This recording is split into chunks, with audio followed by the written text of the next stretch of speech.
Bonsoir et merci de nous ouvrir vos portes pour une rencontre exceptionnelle, une rencontre qui a déjà changé des milliers de vies, peut-être la vôtre ce soir. Installez-vous confortablement. Bon sabbat chez vous. Saison 7 commence maintenant.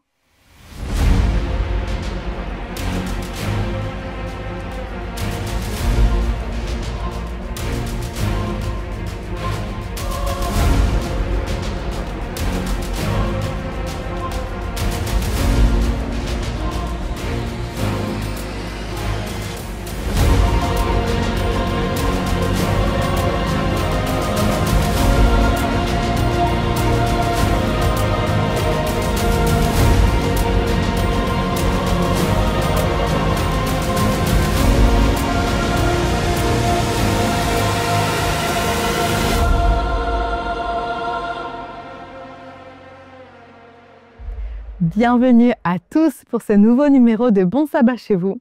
À tous, femmes, hommes, adultes, enfants, adolescents, croyez ou pas, de quelque horizon que ce soit, jeunes et plus expérimentés, habitués et ceux qui débarquent pour la première fois, passionnés ou juste curieux, que vous aimiez interagir ou pas, que vous avez le cœur en joie ou plein de tracas, soyez tous les bienvenus. C'est Jésus qui vous reçoit. Profitez de ce moment comme vous êtes. C'est parti.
Avez-vous déjà reçu un cadeau que vous ne méritez pas?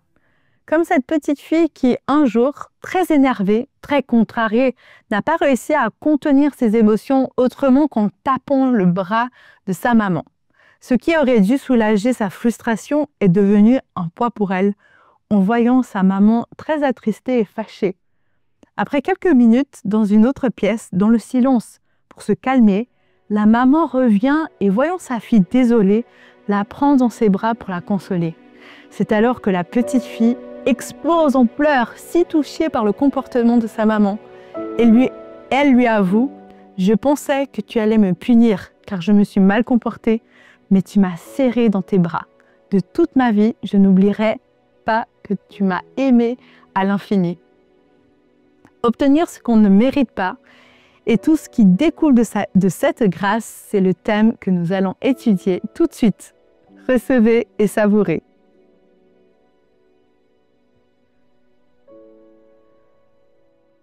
Un homme avance, brisé par la douleur, le regard baissé. Il n'ose affronter ceux qui l'insultent. Les coups de fouet déchirent son dos. Chaque pas est une torture. Sur ses épaules repose un lourd morceau de bois. Il entend des cris, sent les crachats, mais il ne lève pas les yeux. Il sait qu'il est coupable. Il marche vers sa punition, vers la fin. Deux autres hommes partagent son sort. L'un plus rude se débat contre la foule. Il hurle en retour, défiant ceux qui le condamnent. Mais l'autre est différent. Il avance lui aussi, vacillant sous le poids de la croix et de l'épuisement. Il trébuche et n'en peut plus. Pourtant, il l'a bien vu, cet homme au milieu d'eux n'est pas comme eux. Pourquoi est-il là? Quel crime a-t-il commis? Lui, il sait pourquoi il est là. Il regrette, mais à quoi bon? Il est trop tard. Il marche vers sa fin, vers l'inévitable. Ce qui lui fait le plus mal, ce n'est pas la douleur, mais l'absence d'espoir. Il sait que la mort l'attend et après rien. Peut-être est-ce mieux ainsi parce que, au fond, il le sait, ce qu'il a fait, c'était mal. Il arrive à l'endroit de sa crucifixion. L'homme frissonne. Il imagine déjà les clous épais transperçant ses mains et ses pieds. La douleur à venir lui paraît insoutenable, mais il n'ose y penser. Il ouvre les yeux et reprend connaissance. Soudain, il se souvient du premier clou enfoncé dans sa chair, puis plus rien. Il a dû s'évanouir. À présent, il a des vertiges. Il se sent vidé, arraché à la terre. Il est là, suspendu, cloué à la croix. Chaque respiration est une épreuve, une lutte contre la douleur. Dans un effort, il tourne la tête vers la gauche. Son regard se pose sur l'homme au centre, celui qui lui avait semblé si innocent. Au-dessus de lui, une inscription « Roi des Juifs ». Il entend des cris, des rires moqueurs en bas de la croix. La foule s'agite. C'est étrange. Elle semble surtout préoccupée par lui, l'homme au centre. Pourquoi lui en veulent-ils autant? Certains restent silencieux, d'autres pleurent, certains encore sont contemplatifs. Mais beaucoup l'insultent. Il y a même des chefs religieux qui le tournent en dérision, et les soldats font de même. Qui est cet homme? Est-il réellement un roi? Est-il le Messie annoncé, celui qui devait venir libérer Israël? Si oui, alors pourquoi est-il là, à la croix, à côté de lui? Ce Yeshua, comme il l'appelle, aurait-il échoué dans sa mission pour laquelle il était venu? Et soudain, des frissons lui traversent tout son corps. Ce n'est pas la douleur, c'est les paroles qu'il vient d'entendre, prononcées par celui qui est là, à côté de lui. Il vient d'entendre ces mots si déroutants et incompréhensibles. Lui, l'innocent, vient de prononcer des paroles qui le touchent jusqu'au plus profond de son être. Père, pardonne-leur, car ils ne savent pas ce qu'ils font. Incroyable. Cet homme souffre, on lui fait tant de mal, et pourtant il demande à son Père de pardonner. D'où lui vient cette force? D'où vient-il? Soudain, quelqu'un crie. C'est l'autre crucifié, suspendu de l'autre côté de Jésus. Il se met à hurler « N'es-tu pas le Christ, alors sauve-toi toi-même et nous avec toi !» Ces mots frappent durement celui qui vient d'être bouleversé par cette prière de Jésus. Comment peut-il parler ainsi? Dans un effort immense et d'une voix tremblante, il le reprend. « N'as-tu donc aucune crainte de Dieu, toi qui subis le même châtiment? » Pour nous, c'est justice. Nous recevons ce que nos actes ont mérité. Mais lui n'a rien fait de mal.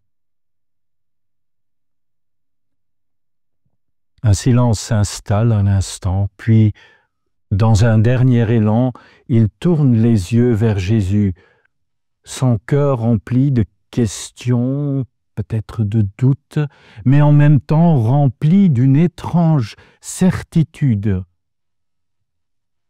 Une lueur d'espoir traverse sa douleur. « Seigneur, Seigneur, souviens-toi de moi quand tu viendras dans ton royaume. » Jésus tourne lentement son visage vers lui. Son regard est plein de douceur infinie malgré la souffrance qui le déchire. Alors dans un souffle, il lui répond « En vérité, je te le dis aujourd'hui, tu seras avec moi dans le paradis. » À ces mots-là, une paix, une chaleur inexplicable envahit le cœur du brigand. La douleur est toujours là, atroce, mais il le sait désormais. Il sait qu'il n'est plus seul. Il est là, suspendu, mais un miracle vient de s'accomplir face à la mort. Son désespoir est devenu espoir. Voilà cette histoire qui nous est rapportée par Luc. Au chapitre 23, dans les versets 32 à 43. Il est le seul parmi les 4 évangélistes à mentionner cette conversation entre Jésus et le brigand. Cet homme condamné fera un bout de chemin avec Jésus. Louis Bonnet écrit « Puis n'a-t-il pas marché à côté de Jésus, du palais de Pilate jusqu'au calvaire? N'a-t-il pas vu sa douceur inaltérable, la majesté et la sainteté de tout son être? Enfin et surtout, n'a-t-il pas entendu, à l'instant même, l'émouvante prière du Sauveur pour ses ennemis, sur lesquels il implorait le pardon du Père? Oui, en Jésus, l'Évangile est révélé d'une manière vivante à ce brigand. Ce dernier est convaincu que celui qui est crucifié avec lui comme roi et comme fils de Dieu l'est vraiment. Il est submergé, bouleversé par cette présence. Finalement, il s'abandonne à la miséricorde de Jésus et lui demande « Jésus, souviens-toi de moi quand tu viendras dans ton règne. » On peut se dire « Quelle humilité !» Il ne réclame même pas une place dans le royaume futur. Il demande simplement que Jésus se souvienne de lui, comme s'il disait « Je mets ma vie entre tes mains et je te fais pleinement confiance, Seigneur, restaure-moi. » Et voici la réponse de Jésus. Il lui répondit « Amen, je te le dis aujourd'hui, tu seras avec moi dans le paradis. » Dans cette réponse de Jésus résonne une certitude absolue. Il dit « Amen » ou « en vérité », ce qui exprime une promesse certaine, une affirmation sans équivoque. Tu seras avec moi dans le paradis. En d'autres mots, Jésus dit « Écoute, pour moi, tu ne seras pas un simple souvenir, mais un homme, un frère, à part entière. Tu seras à mes côtés et moi je serai à tes côtés. » Jésus lui donne bien plus de ce qu'il avait demandé. Certains ont vu Jésus ressusciter des morts et n'ont pourtant pas cru en lui. Ici, ce brigand le voit mourir en fait et il croit en lui. Sa foi est remarquable. Il reconnaît que Jésus est le Messie et comprend que le Messie doit avoir un royaume. A-t-il saisi ce que les disciples eux-mêmes n'avaient pas encore compris? Eux, qui après 3 ans et demi, aux côtés de Jésus, sont passés de l'espoir au désespoir, tandis que ce brigand passe, lui, du désespoir au véritable espoir. Quelle image magnifique! La crucifixion du Christ est devenue pour toute l'humanité la porte d'entrée vers la liberté et la vie éternelle. De même, la souffrance du brigand sur la croix marque pour lui le passage vers le paradis. Jésus a dit « Amen, je te le dis aujourd'hui, tu seras avec moi dans le paradis. » Une question se pose.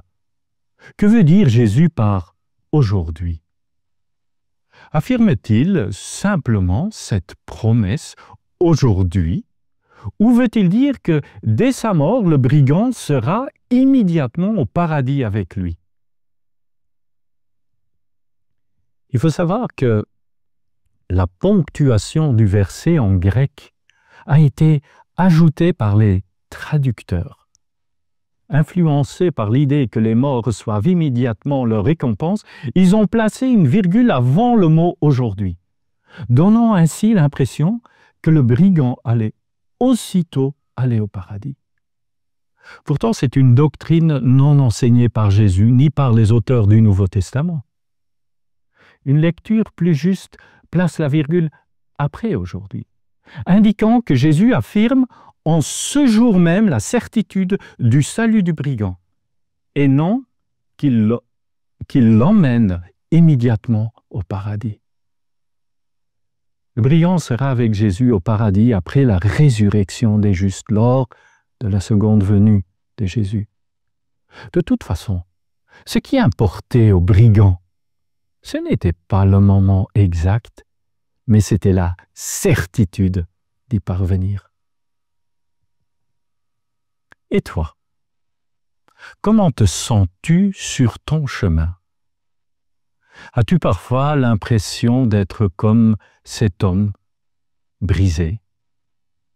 Tu marches fatigué, courbé sous le poids de tes fautes, de tes regrets, de tes échecs.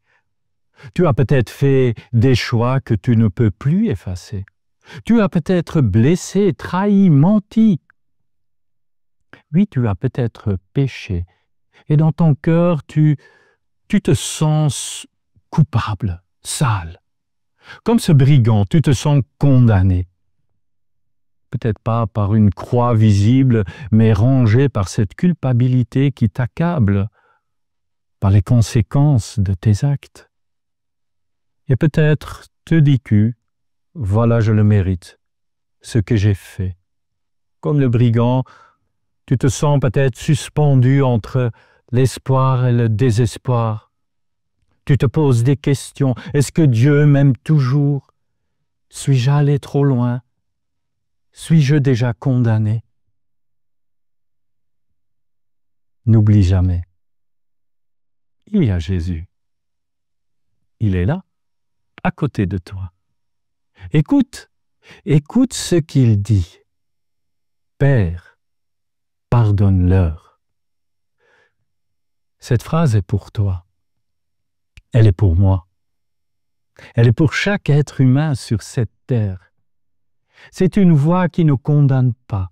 C'est une voix aimante qui veut te restaurer. Tourne tes yeux vers le Seigneur et regarde. Il est innocent. Et pourtant, il a souffert. Pourquoi? Pourquoi est-il là? Pourquoi ne répond-il pas aux insultes? Pourquoi ne descend-il pas de cette croix s'il est si puissant? Justement, parce qu'il a souffert pour toi, pour moi, pour nos fautes et nos péchés, afin que la mort, notre mort, soit changée en vie éternelle. Comme les deux brigands, nous avons le choix. Nous pouvons rester dans l'amertume, crier contre l'injustice, rejeter l'espoir, ou alors nous pouvons lever les yeux vers Jésus, vers celui qui, innocent, a pris ma place, notre place. Nous pouvons, dans un dernier élan d'humilité, lui dire « Seigneur, souviens-toi de moi » et recevoir cette promesse bouleversante « Aujourd'hui, je te le dis, tu seras avec moi dans le paradis. » Sais-tu, ce brigand n'avait rien à offrir. Il ne pouvait plus rien réparer, plus rien changer. Il était au bout du chemin et pourtant, en un instant, tout a basculé. La grâce l'a touché, l'a relevé et l'a sauvé. Non pas parce qu'il le méritait, mais parce que Jésus était venu pour cela. Aujourd'hui, cette promesse t'est adressée. Peu importe ton passé, peu importe la lourdeur de tes fautes, il n'est jamais trop tard pour lever les yeux vers lui. Jésus est là, même dans nos pires souffrances. Il ne nous promet pas une vie sans douleur, mais il nous promet quelque chose de fantastique et de plus grand. C'est un avenir avec lui.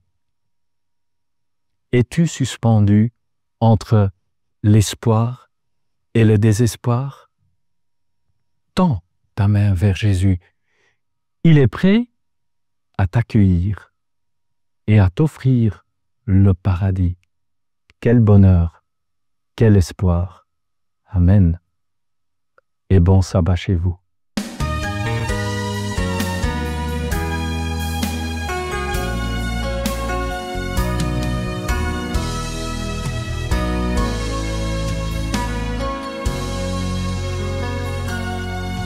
Votre cœur ne se trouble pas, croyez en Dieu, croyez aussi en moi.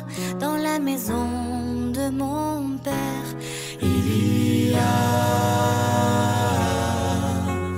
plusieurs demeures, de jolis jardins remplis de fleurs, un très grand royaume où tout n'est que bonheur. En attendant mon retour, restez soudés dans mon amour. À ceci tous verront que vous agissez en mon nom. Je vous donne ce commandement nouveau.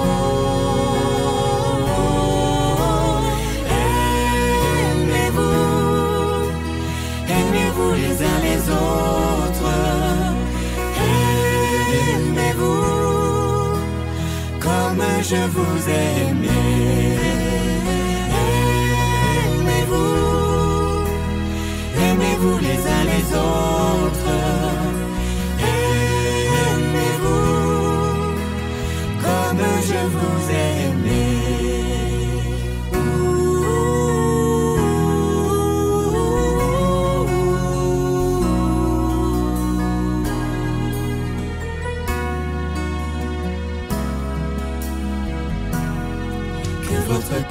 ne se trouble pas. Croyez en Dieu, croyez aussi en moi. Dans la maison de mon Père, il y a plusieurs demeures, de jolis jardins remplis de fleurs, un très grand royaume où tout n'est que bonheur. En attendant mon retour, restez soudés dans mon amour. À ceci tous verront que vous agissez en mon nom. Je vous donne ce commandement nouveau.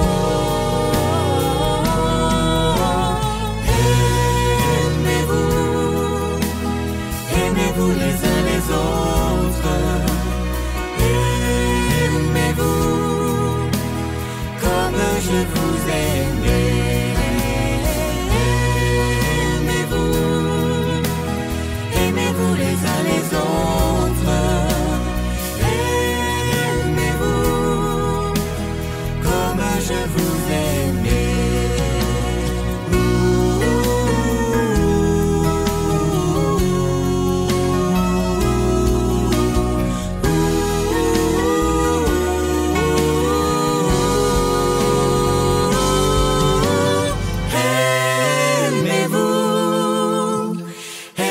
Les uns les autres,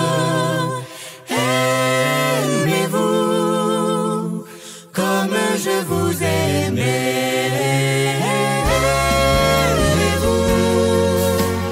Aimez-vous les uns les autres, aimez-vous comme je vous aimais.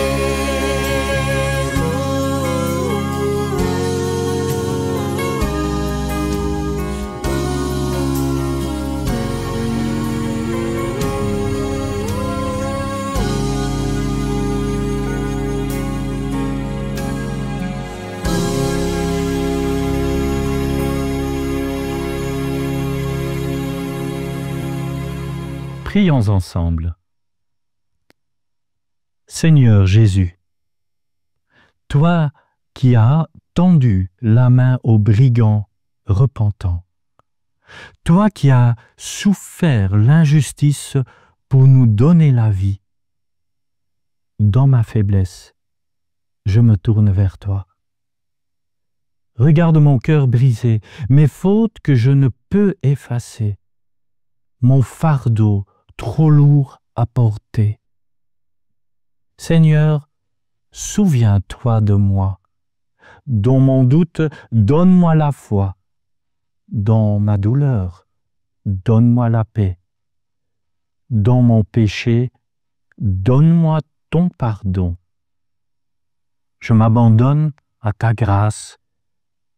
Je me confie à ton amour. Et j'espère en ta promesse. Amen. Avec Dieu, chose promise, chose due, et je rajoute chose accomplie, la promesse de vie dans le royaume céleste, faite au voleur sur la croix, est valable pour tous ceux qui, comme lui, se tournent vers Jésus. En ce jour de sabbat, vivez votre propre rencontre avec Jésus et recevez votre promesse, même si vous pensez ne pas la mériter.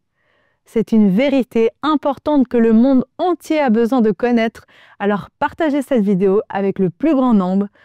Que Dieu vous bénisse et vous parle aujourd'hui et tous les jours d'ailleurs.